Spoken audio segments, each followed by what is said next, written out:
ক্রিকেটারদের অনুশীলন দেখার নিয়ম নাই, গণমাধ্যম কর্মীরাই মাঝে মাঝে বঞ্চিত হন। সেখানে তাসকিনদের নাকের ডগায় একদল বহিরাগত। বাংলাদেশ দলের ড্রেসিং রুমের একদম কাছ থেকে বুধবার জনা 50 মানুষ অনুশীলন দেখেছেন। কখনো কখনো ক্রিকেটারদের নাম ধরে ডাকাডাকিও করেছেন। তাসকিনরা এতে বিরক্ত তো হয়েছেনই, তাদের নিরাপত্তাও শঙ্কার মুখে। এরকম অনেক লোক তো এখন অনেক বাসা, আমি যেটা বলতে চাচ্ছি যে দেশের পরিবেশ অবশ্যই সময়ের সাথে সাথে স্বাভাবিক হয়ে আসবে। এমন না যে বাংলাদেশ ক্রিকেট বোর্ড, আমরা তো দেশের বাইরে না, এলিয়েনেটেড না। আমরা সময়ের সাথে সাথে আমরা মনে করি যে সিচুয়েশনটা কনসার্ন হয়ে যাবে। আজকে হয়তো 40 জন হচ্ছে, কালকে হয়তো 5 জন থাকবে, হয়তো 2-3 দিন পর থেকে স্বাভাবিকভাবেই রুটিন সিচুয়েশন চলতে পারবে। গ্র্যান্ডস্ট্যান্ড বাদেও বিসিবি মূল ভবনের সামনে বহিরাগতদের আনাগোনা, যে যেভাবে পারছে স্টেডিয়াম প্রাঙ্গণে ঢুকে পড়ছে।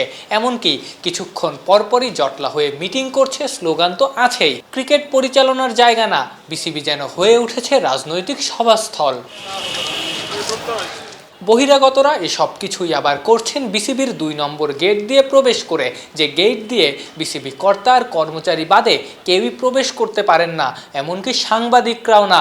বিসিবির ক্রিকেট অপারেশনসের ইনচার্জ শাহরিয়ার নাফিসের সহজ স্বীকারোক্তি, রাজনৈতিক পালাবদলে এমন কিছু হওয়াটা অস্বাভাবিক না। বিগত সময়ে আমরা দেখেছি যখন ক্ষমতার পালাবদল হয়েছে এরকম হয়, বাট যারা রেগুলার স্টাফ আমরা সিচুয়েশন সম্পর্কে অবগত আছি। দেখুন, সমস্ত দেশেই কিন্তু পরিবেশটা একটু অস্থির ঠিক বলবো না, বাট পরিবর্তন হচ্ছে, সিচুয়েশন একটু আনসার্টেন হচ্ছে। আমরা আশা করি 2-1 দিনের মধ্যে সম্পূর্ণ দেশ যেমন স্বাভাবিক অবস্থায় ফিরে আসবে, স্বাভাবিকভাবে গতিতে চলবে, ক্রিকেট বোর্ডের অ্যাক্টিভিটিসও স্বাভাবিক গতিতেই চলবে ইনশাআল্লাহ। নিশ্চিন্তে খান স্বাস্থ্যকর অল টাইম পান, অল টাইম হেলদি লাইফ।